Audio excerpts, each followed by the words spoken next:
Today I'll show you one of my favorite opening against 1d4. I renamed it the London system with the black pieces because you can develop your pieces in a similar way against all white moves. And it's one of my favorite opening because it gives you the possibility to attack with the black pieces, which is not easy, and against 1d4, which usually leads to positional, strategical games and not positions where you can attack. Let's go. Let's get started with some theory. After d4 you play knight f6, avoiding the move e4. c4 is the main move, and here we play the move c5. But before getting to the main line, let's get started with the London system. We play c5 anyway. Every time we play c5, remember that taking this pawn is usually not a good idea, because you have at least 3 ways to capture back that pawn. Knight a6 and knight c5, which I think is the best idea in this precise situation.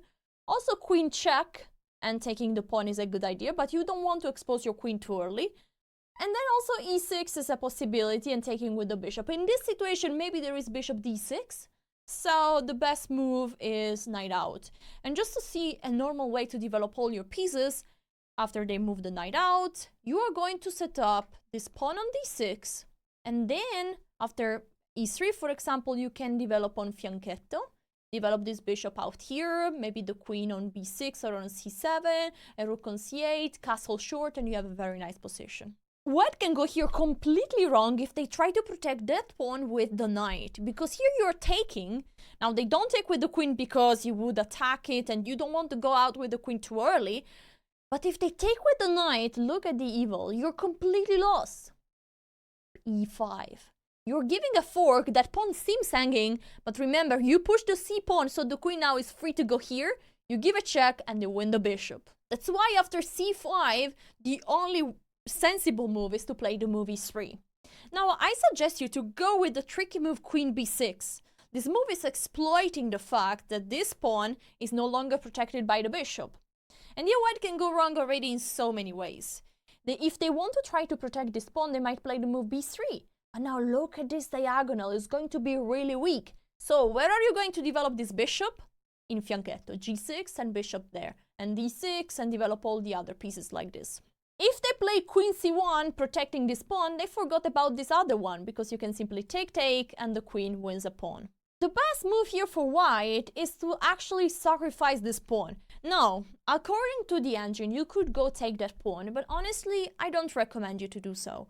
I would suggest you play the move e6, just because you want to develop all your pieces. And there is one problem here for black, that white might have the idea to go with the knight here and give this fork. Now in this type of situation, you have a very nice defense, which is the queen is already controlling those 2 squares, right? So you go with the knight here, so you're controlling one more time this square, and you're also attacking this bishop. Now if the bishop just moves back, you have time to kick this knight back home, and you are nearly winning. If white waits to play the move knight b5 because wants you to play the move d5, be careful, because now d5 would be a mistake. Knight b5 is a strong move, and you don't have anymore the idea of knight d5 to protect, but you would have to play knight a6, but now you don't have the move a6 to kick this knight back. So in this situation, instead of the move d5, you first play a6. You're stopping the knight to go from b5, so you're actually also having the idea to really take that pawn. But in general, you can simply going on with your development, push the pawn on d5, move this bishop to e7 or d6, the knight to c6 or d7 to castle short, and you'll have a good position. Main line. After c4, this is the fun part. You play the move c5. And now again, they could take, they could defend it with the knight or with the pawn, or they could push. Push is the best move, because white is taking space and controlling the center. But let's see shortly. If they take, you can now go play the move e6. There is not bishop d6, so you're going to take with the bishop, then develop all your pieces, castle short, play the move d5, and you have a great position. If they play knight here, it's basically the same. You're going to take, and they take with the knight. Now you play the move e6 because you want to develop this bishop first, then castle, and then maybe play the move d5. For example, after knight c3, you immediately play the move d5. Every time you can play such a move, it's good to do it. Because if not white, if you play like a solid move like this, white is going to play now e4 because this pawn is now protected by the knight, and it will be tough to play the move d5. That's why here we play immediately the move d5, attacking the center, and now already white has a tough decision, because this knight is under attack. If they play the move e3, they have, you see, they have already a worse position. You're going to stay there, and this pawn is going to be always weak. You're going to develop all your pieces and attack this pawn. Win that pawn and win the game. I imagine the most played move in this position would be to trade also the knight. Now you can go safely with the queen at the center of the board. This queen cannot be attacked, and you're going to simply develop all your pieces. Bishop here, castle, knight out. Maybe sometimes you can play the fianchetto or bishop d7. E5, attacking this knight. You have a great position. The main move is to push the pawn in the center. And now it starts our idea. We play the move e5. Now, many players might see, oh my god, there is an en passant, and I might just take here, which is a mistake. Look at this. Look at this.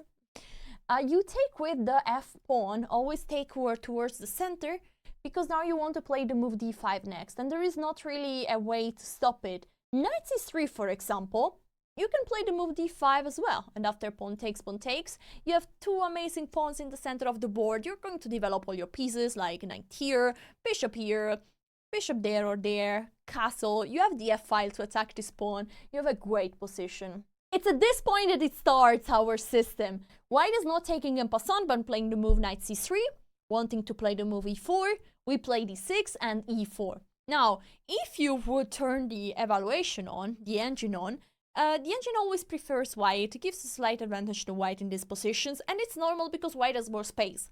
But if you know the right plan, you will get a great position after the opening. So, how are you going to develop your pieces? Always in the same way. It's very simple. You go with the bishop here, then with the knight there, and then you castle. Very simple. Okay, let's say an idea how white could go on. First of all, we play bishop here, and then white has so many different setup. G3, bishop there, or bishop here, knight there, or bishop here, knight here, or bishop here, knight there. Sometimes white is playing h3, g4 to block the move f5. That is our idea. So many things, but we play always in the same way. They have to think about all this move. We just keep going with our plan. Let's see the main move. Knight there. We go with the other knights, bishop out, and now I suggest you to always include the move a6. Because we are avoiding the move knight b5 at any point, we are also maybe one day wanting to play the move b5.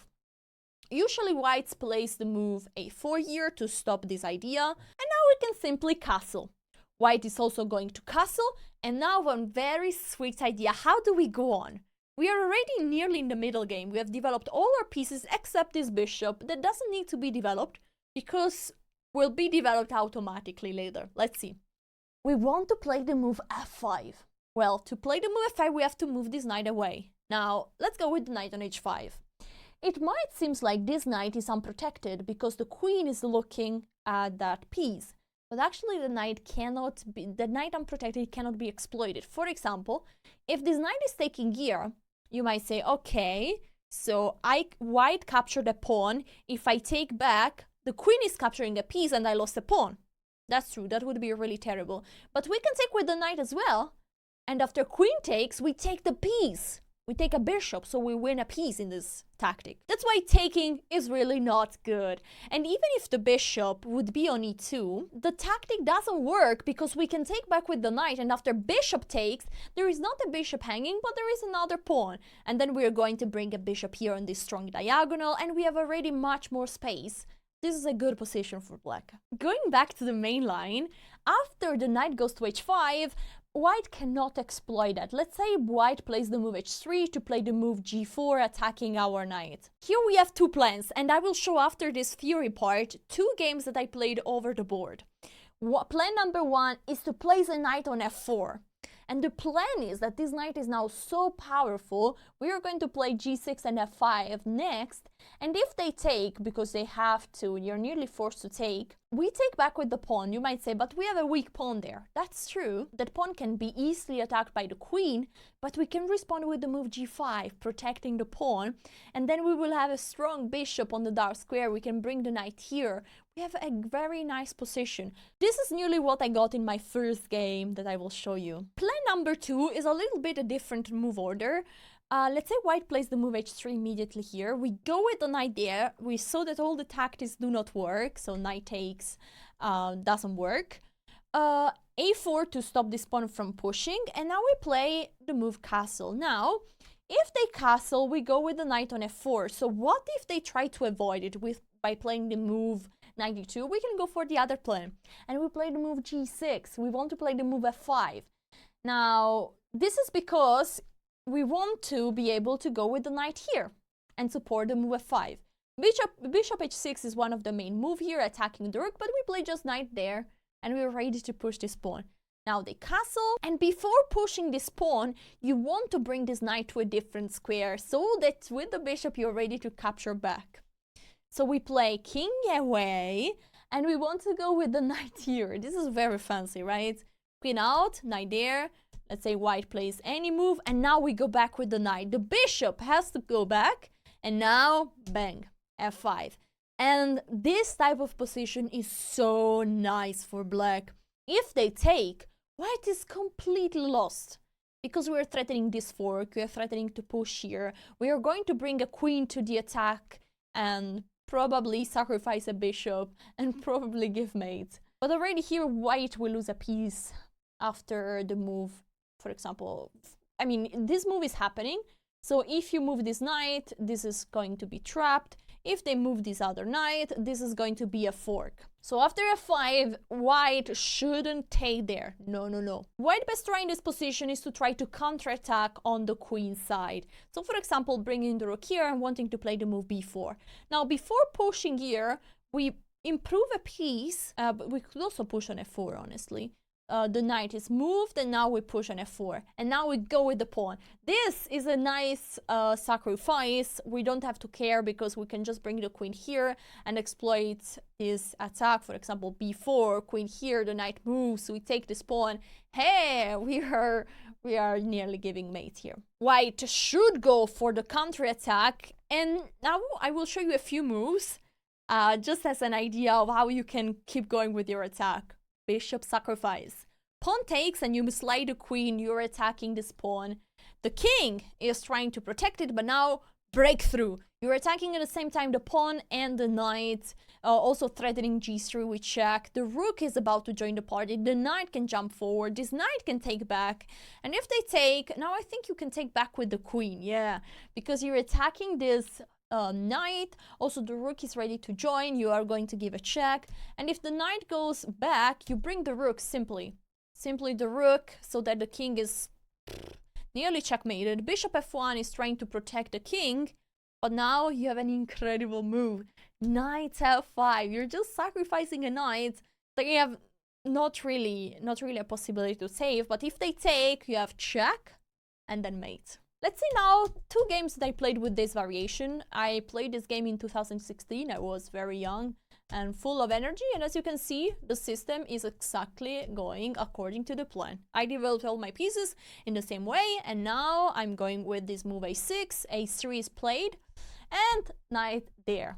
If this pawn is taken, we can simply take back, and after this, we take this pawn. That's why your white went with the move knight e1, which is an idea that you might see sometimes because white wants to play the move f4 themselves. Now, you go with the knight on f4, and after knight takes, pawn takes, we have a similar position that we have discussed before. My opponent played knight d3, attacking this pawn, and I play the move bishop g5 to protect it. b4, going for the counterattack. This is usually how the game is going on. White is attacking on this side and black is attacking on this side. Queen f6, there is a piece hanging, the queen is protecting, and b6 protecting this pawn. Rook on the e file, and I improved my knight.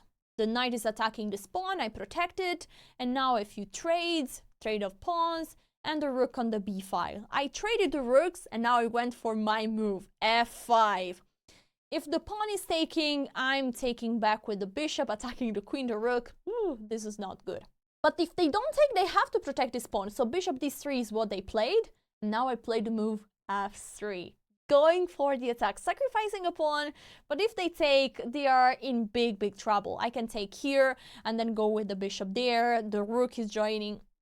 This is not good. If they play g3, I'm playing the move f4.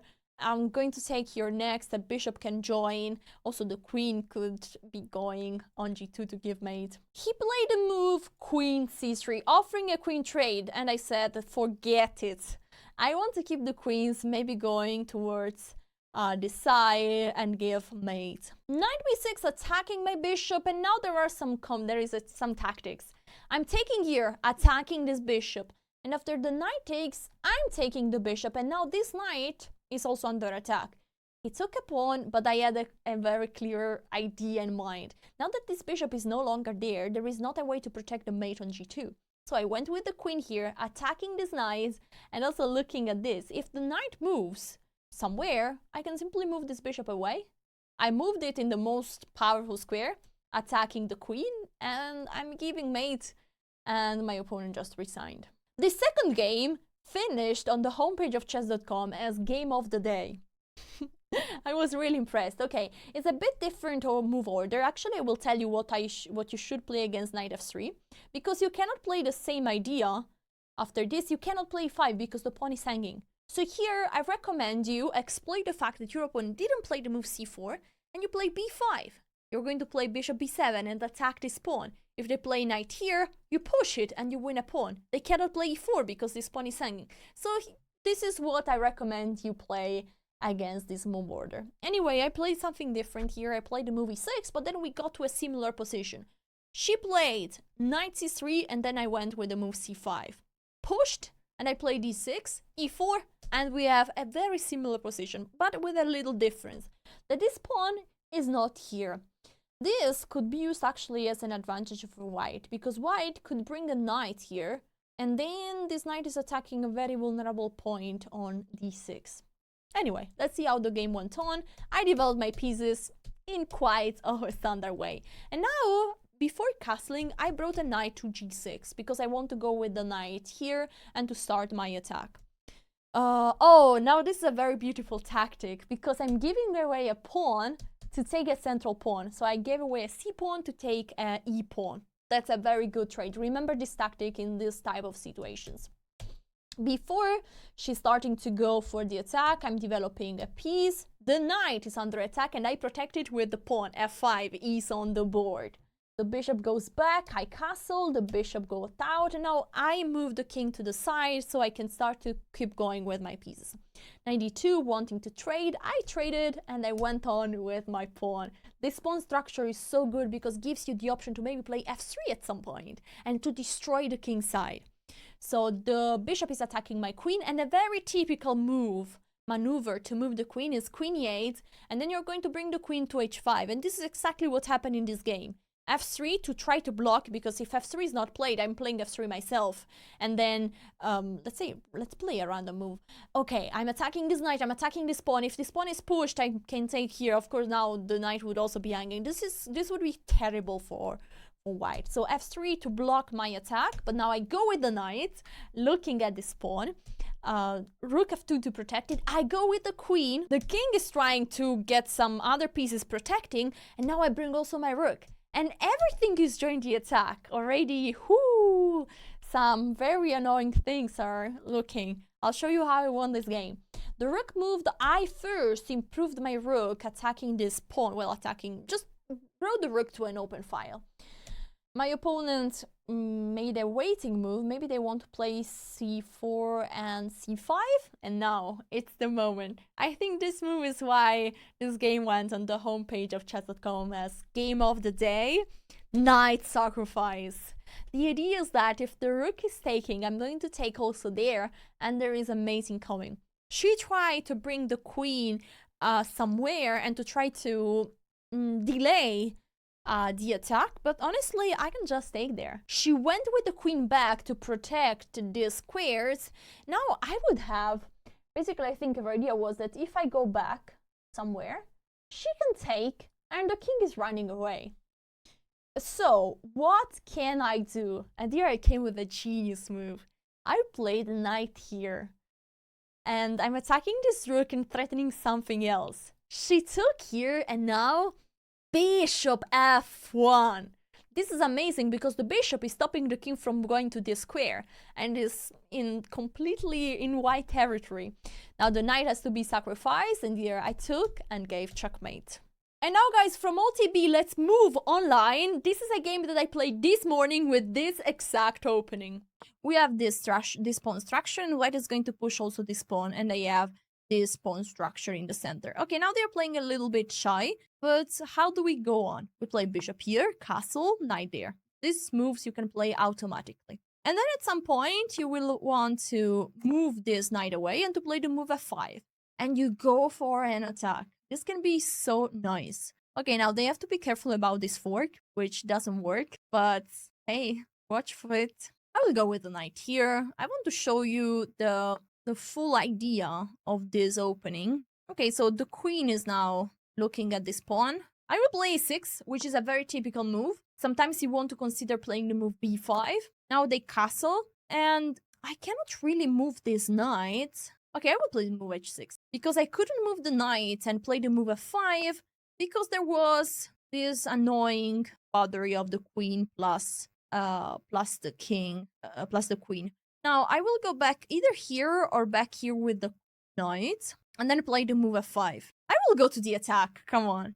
Let's go there. This move is much more powerful when the pawn is there, because you also have this square for the knight. Now, my knight is not really having that square. But if they play the move g4, I'm very happy because they are weakening the king. I can just go back home, and the king is going to be... the white king is going to be weaker. Oh, this is really bad move. This is really, really bad. Now, f5, our idea. We are ready. We're threatening this fork. If this pawn is pushed, we push here. And now we have lots of space on the king's side to go, to bring all our pieces and give an attack. I think this will happen. I think the move e4 is going to be played. Okay. And now we go. We push. We block everything. The center is blocked. It's completely shut down. Meaning that you can play on the side of the board. We have more space here. The pawns are like arrows. Look at this. It's showing us that we have to attack towards the king. And we love to do that. I love to do that. How to attack? Either with the pieces or with the pawn plus pieces. For example, g5, g4 can be played. Usually, remember, you shouldn't push the pawns in front of your king. But when the center is closed, like in this position, you can go all in. Because there is no way to exploit the weakness of your king. How are the white pieces getting here? Now, this queen going up and down is really not a good idea. So we go with g5. Wanting to play even the move g4 and maybe g3. Now, before crashing and opening up all the files, we have to bring also the heavy pieces. For example, king away, rook here, we bring the queen, and we need to be all ready to give mate once the files are open. So, for example, we bring the rook here, the queen there, and then we open the g file and we give mate. That could be a very simple idea, and in many cases, that works. Okay, g3 is a bad move. You are weakening your own king for free. Which is not the best idea ever. Let's go with the knight there, because I'm activating this bishop, and maybe I will go with the bishop on h3, which is a very strong piece, because it's already controlling the square. Okay, this is now starting to be really juicy. Let's bring also the king away on the h file, so we can maybe bring the rook. I think our opponent wants to go with the rook there, and we also bring a rook. Always look that the move g4 doesn't work, because you don't want also the king side to be blocked. If all the pawns, for example, if the white pawns would be like this, that would be really bad for us, because we don't have a chance to open up and give checkmate. And that's what we want to do. So we have to avoid the move g4 from being played. I love the idea of queen e8. This queen is multitasking. The queen could go here, could go there one day. We could even think about sacrificing, and it might be already a very nice idea. Also, the queen can go there simply, and we're attacking this pawn, which would also be very nice to take. The bishop could go there. g4 could be played, but I don't want to play g4, because then this knight is getting this nice square. I don't want that to happen. I will play bishop here. I'm pinning this knight, and then I will also bring the other rook to the attack. And once you have really all the pieces, all the sacrifices are going to be working. I can maybe sacrifice the knight here and then go with the queen there, attacking this knight. Already this looks so powerful. I can also bring first the rook there and then take here. And then maybe some sacrifices with the rook are working. Okay, I'm excited about this position because it seems like something must be good here already. I think the plan of my opponent is to play the move h3. I will let them play h3. If they want to play h3, go ahead, because basically the g pawn is going to be unprotected. I can take that pawn with the pawn or with the knight, whatever. And here there are already some nice tactics. First of all, I can take there, then take... Okay, I will take now, it's time. Bang, I take this pawn. Because the rook is looking also at this knight, and so there is going to be some very annoying discovery attack. For example, I'm going to move this knight away. 3, 2, 1, release the bomb. I'm giving away this knight because I want to take there. And now I'm winning a queen for a rook. And by the way, here you had to calculate mini capture. Pawn takes attacking the queen, but I just stay there. I just take the bishop. With the knight attacking this bishop, but I also take there with check and should be good for me. Okay, this is like the easiest capture for me, honestly. Because now I have just an extra queen. I will give a check here. And the queen is not like such a huge advantage here. Because still my opponent has a rook and a piece for it. So material-wise is not such... I am just +2. Because a piece and a rook is 8 points. A queen and a pawn is 10. So +2. I traded my worst piece. I don't know if you noticed. I played a move g4. And then I traded my bishop that was blocked by my own pawn. So didn't have so many active squares. And now I have to still improve all my pieces. I'm first of all threatening a very strong check. Bang. Which would win a piece. Now I go with the rook on the only open file. Which is very important. And then this knight is not having fun there. So we have to find a way to get the most out of it. It's not so easy. There is not an easy path that I can see right now. But maybe we will slowly get a better knight. An amazing square would be to get here. But it's complicated to get there. It would mean like, okay, knight there, then knight here. But we will slowly go towards that square, guys. That's the right approach. Now this move is played. I will... okay, the rook could slide there. Let's play knight there. We want to trade. Okay, we take... They got an interesting position. I go with the king here, controlling those squares. Because now the rook is getting activated, for example, here. But then I sneak in with the queen. Yeah, I'll play this move. Bang. And now the queen is pinning this bishop. Is attacking this pawn. This is the power of a queen. That is so multitasking. The queen can be attacking so many things at the same time. And it's hard for the knight and the bishop and the rook to keep up with it. But here, if white plays really well, the only way I win is by collecting pawns and then pushing my own pawns. Because I think white can find a way to hold on. Okay, now I'm taking here. And it's important to see that this bishop doesn't have a check. Because if not, I would lose my queen. Discovery attack. Now I'm taking a pawn, attacking this knight, attacking another pawn. Is looking good. I think knight there is a good move. Attacking the queen and then white wants to take this pawn. Wait. I told you, if white plays well, I will win by promoting one of my pawns. I go with the queen here because I was thinking like, okay, should I take this pawn? But I want to take this one. I think this one is more important. Because then this is also weak and this is also weak. When the pawns are disconnected, they are weak. Okay, now the queen has to be moved. Let's go with the queen here.